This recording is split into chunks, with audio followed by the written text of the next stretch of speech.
Reverendíssimo Padre Estevo, reverendos diáconos da nossa comunidade, reverendas religiosas, povo de Deus, aqui lotando esta matriz, e aqueles que estão em casa, estão rezando conosco.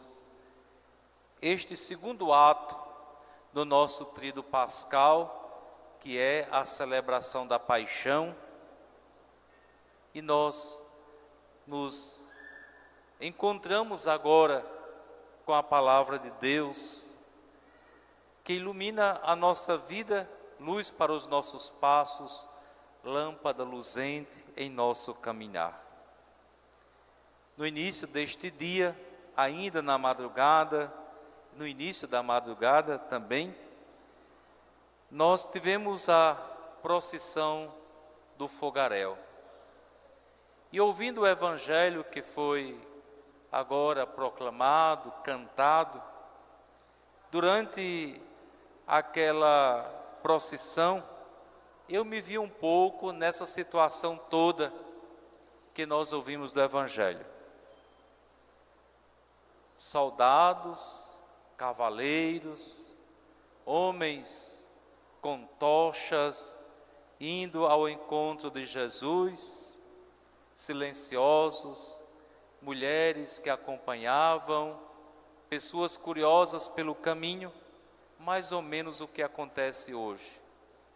E eu me lembrava também no dia do acidente que aconteceu comigo, há poucos dias, em que em instantes, um sem número de curiosos também chegaram ali.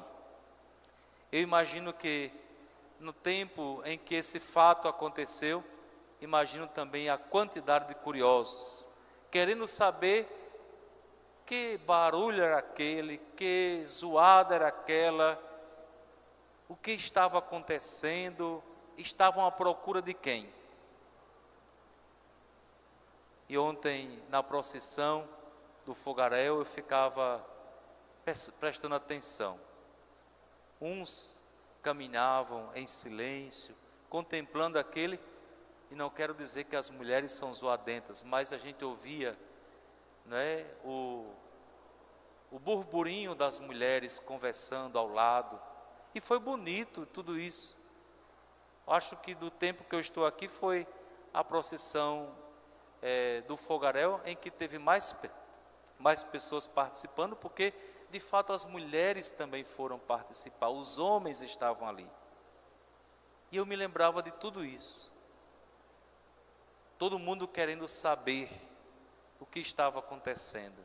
E o que estava acontecendo era a hora de Jesus. A hora de Jesus. A hora de Jesus atrair todos a Ele. Porque Jesus estava caminhando para a cruz. Ele sabia que estava chegando a sua hora. E tendo amado os seus que estavam no mundo, amou-os até o fim.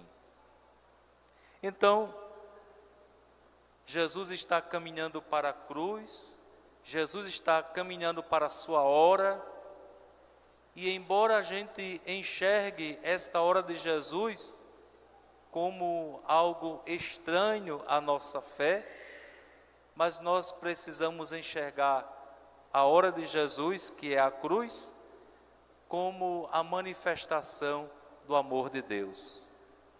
Na cruz de Jesus se encontra a dor daquele que amou até o fim, com a dor também de toda a humanidade.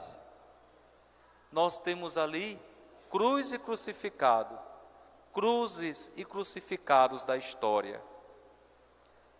Muitas vezes, pessoas em nossas próprias comunidades que também vivem esta experiência. E vivem esta experiência sem muito alarde, mergulhados no silêncio, mergulhados na nossa ausência, porque a nossa tendência é não olhar a cruz do irmão, para que nós não possamos nos comprometer, porque sabemos que se nós nos comprometermos com a dor do outro, nós precisamos fazer alguma coisa? Então, cruz e crucificados, cruzes e crucificados. Lembrando que a cruz, ela é um instrumento que nos revela amor. Quando tudo parece ter fim, então nós ouvimos hoje aqui as duas leituras, a profecia de Isaías e a carta aos Hebreus. Duas leituras que trazem fios de sofrimento, que ajudam a tecer feixes de luz sobre a nossa realidade. Sofrimentos que nos ajudam a iluminar a nossa fé. Ei-lhe o meu servo, ele será bem-sucedido. Nós ouvimos um lamento do próprio Deus sobre aquele servo sofredor. Ele é silencioso, mas ele será bem-sucedido. A sua ascensão será ao mais alto grau, porque ele se fez obediente ao Senhor. E aí a carta aos Hebreus diz: Cristo, nos dias de sua vida terrestre, dirigiu preces e súplicas com forte clamor e lágrimas àquele que era capaz de salvá-lo da morte. E aí, no seu sofrimento, vem a luz, e foi atendido por causa de sua entrega a Deus. Se a paixão de Cristo nos fere profundamente, a cruz dele revela uma novidade infinitamente maior, porque a cruz de Cristo consiste na hora da nossa glória. É interessante que uma coisa me chama a atenção. Quando nós tivemos o relato da criação, diz que Deus fez o homem e colocou no paraíso. Depois, por causa de nossas cruzes e dores, por causa de nossas decisões, talvez um tanto quanto equivocadas, nós deixamos o paraíso. E uma coisa interessante, o evangelho de hoje fala de um jardim. Houve um jardim do começo, houve um novo jardim. Nesse novo jardim está o túmulo, onde Jesus foi sepultado. Qual a finalidade disto?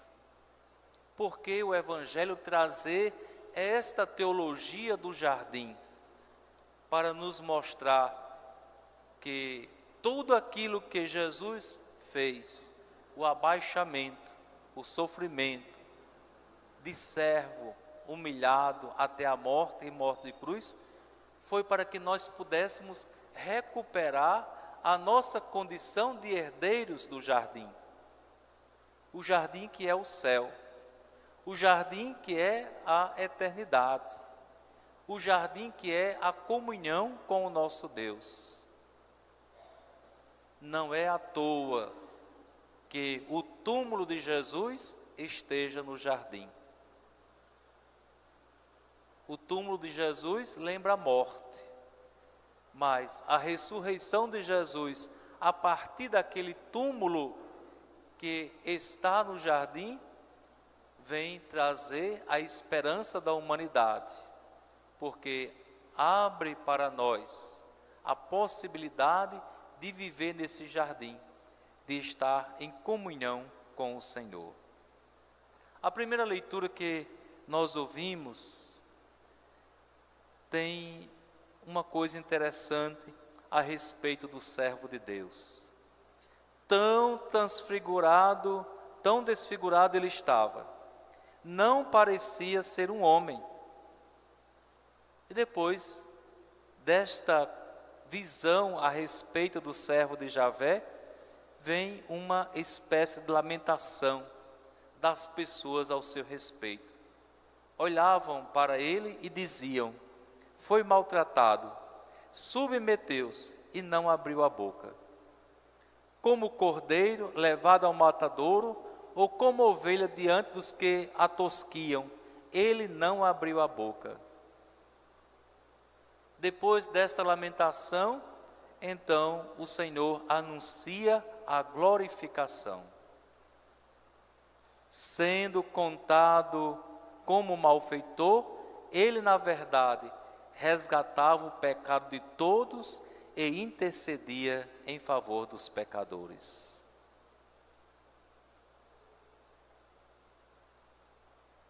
Nós dissemos no último domingo, quando celebramos o domingo da Paixão e dos Ramos, que nós só vamos compreender a Páscoa a partir deste abaixamento, da humilhação, para que nós possamos chegar à glória.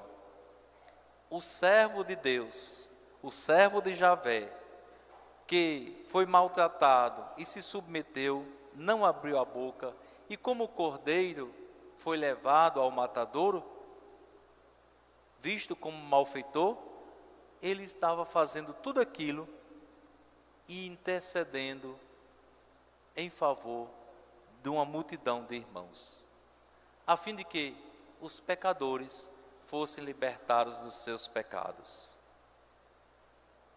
Chama-nos a atenção o fato que o servo se mantém sempre em silêncio, não obstante a sua condição de pessoa ultrajada. Outra coisa que chama a atenção é: o servo não tem culpa. A cena da primeira leitura não mostra culpa nesse servo. Ele não tem culpa. Portanto, o que ele está passando não é uma retribuição por causa dos seus pecados. E por que ele sofre? E é muito importante a gente pensar aqui também que às vezes a gente começa a apontar os sofrimentos nossos e dos outros a partir dessa ótica de pecado. O servo não cometeu pecado, ele sofre porque sofre. Ele não praticou, diz o texto da leitura, ele não praticou o mal e nem se encontrou falsidade em suas palavras. O servo de Deus, muitas vezes, é o retrato da realidade de sofrimento de tantas pessoas que não encontram em Deus nenhuma neutralidade. Ouvindo as confissões esses dias, e não estou revelando pecado de ninguém, certamente Padre Estevão e eu nos deparamos com tantos servos de Deus sofrendo em suas vidas, em suas necessidades, em suas casas, na vida de família, na comunidade. Mas vieram à confissão, vieram rezar, vieram pedir perdão, porque não encontram em Deus neutralidade. Não, Deus age, Deus se encontra conosco, Deus vai ao nosso encontro, como bom pastor, para nos resgatar a nós, que somos ovelhas desgarradas do rebanho.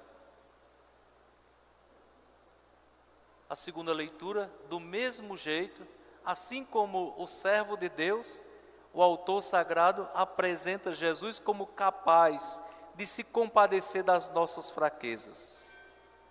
Por assumir a nossa condição humana até a morte de cruz, Jesus se revela como sacerdote, capaz de se identificar com a vida das pessoas, especialmente das pessoas mais vitimizadas. É possível sempre realizar atualizar essa mesma condição de sofrimento e de fé em muitas pessoas, que apesar de suas cruzes, de se inserirem no segmento do Senhor, se comprometem a fazer o bem, na esperança e na coragem de viver dias melhores. A criação de Deus, a qual eu já me referi, guarda a imagem do jardim, segundo o relato do livro do Gênesis. Deus plantou um jardim em Éden, no Oriente, e aí colocou o homem que havia modelado. A história, no entanto, não andou muito bem, e desde o início, o mundo criado viveu inúmeras contradições e infidelidades ao Criador. O Evangelho de João que nós ouvimos fala de um novo jardim, portanto, de uma nova criação que acontece a partir de quê? Da paixão, morte e ressurreição de Jesus. O que é a paixão, morte e ressurreição de Jesus? É Deus recriando a nossa humanidade, é Deus restaurando a nossa humanidade, restaurando-nos no seu Filho amado. Falamos também, outro dia, das traições que nós fazemos ao amor de Deus. E hoje nós começamos o Evangelho ouvindo a traição de Judas. Depois a prisão de Jesus, o interrogatório diante dos sumos sacerdotes, Anás, Caifás e Pilatos. E uma coisa também me chamou a atenção, é que esses homens tão religiosos, eles não entraram no palácio do governador, porque estava próxima a Páscoa. E se entrassem no palácio do governador, para eles aquilo era impureza em suas vidas. No entanto, nem vergonha sentiram de condenar Jesus sem encontrar nele culpa alguma. Nem vergonha sentiram de incentivar o povo para matar Jesus. Nem vergonha sentiram de incitar o povo a gritar, quando Pilatos propôs uma troca: vamos trocar o prisioneiro, vamos libertar esse homem porque é Páscoa. Eles propuseram então crucificar Jesus. Não é uma hipocrisia? E muitos de nós, cristãos, nos dias de hoje, estamos até mesmo sentenciando pessoas à morte por causa de ideologias.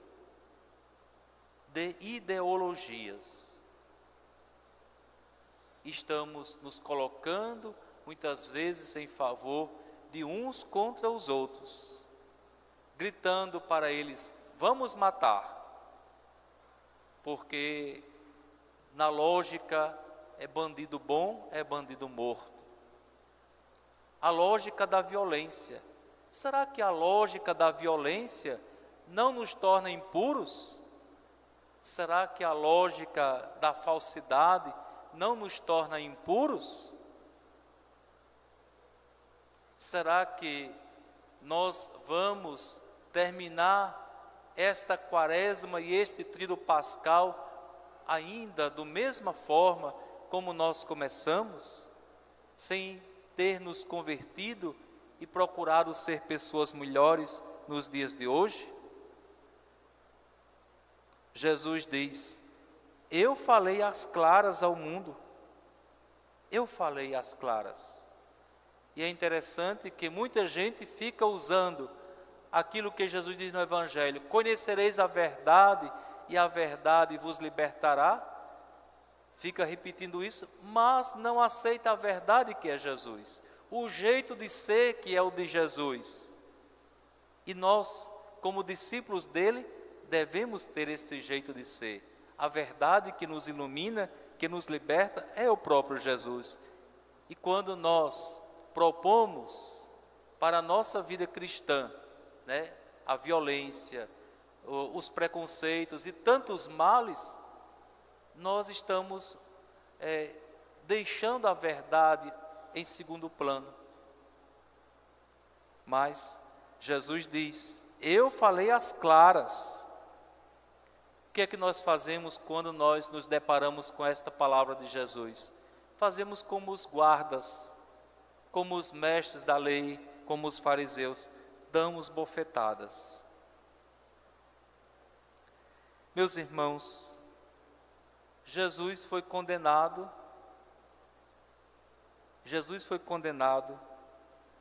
porque não cometeu crime. Jesus foi condenado porque anunciou um Deus próximo, um Deus misericordioso, um Deus amoroso. E a lógica dos tribunais era exatamente o contrário. Era um Deus punitivo, era um Deus justiceiro, um Deus castigador. O que nós queremos? Que Deus nós queremos próximos de nós?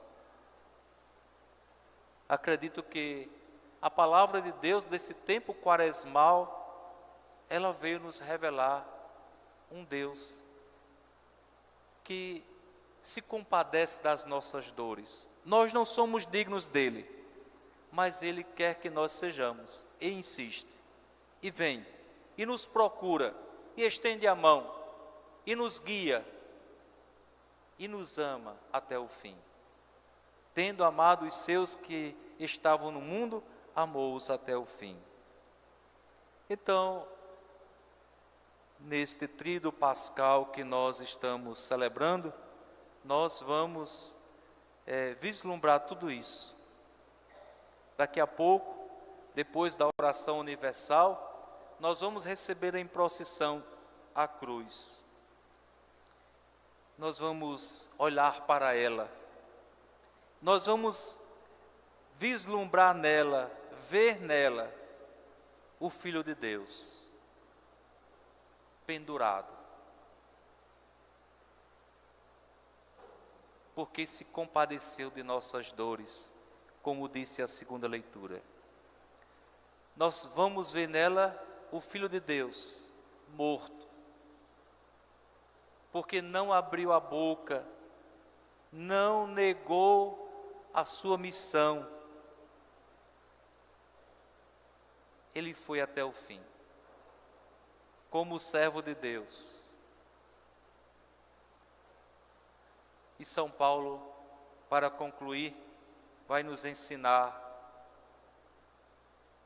na carta aos Filipenses, por causa de sua obediência e por causa da sua missão cumprida, Deus deu a Jesus o nome que está acima de todo nome, e diante dele nossos joelhos se dobrarão e toda língua confessará que Jesus é o Senhor.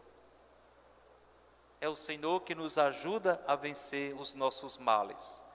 É o Senhor que nos ajuda a ter atitudes diferentes. É o Senhor que nos ajuda a nos transfigurar, para que nós sejamos cada vez mais imagem e semelhança de Deus. Jesus, o Nazareno, o Rei dos Judeus, é o Rei dos nossos corações. É o Cristo Rei que venceu toda a dor, todo o sofrimento, todo o mal, todo o pecado e a morte, para que nós possamos voltar ao paraíso e não mais sairmos dele. Voltar ao paraíso para não mais sairmos dele, para manter a nossa comunhão com o nosso Deus que nos acolhe de braços abertos.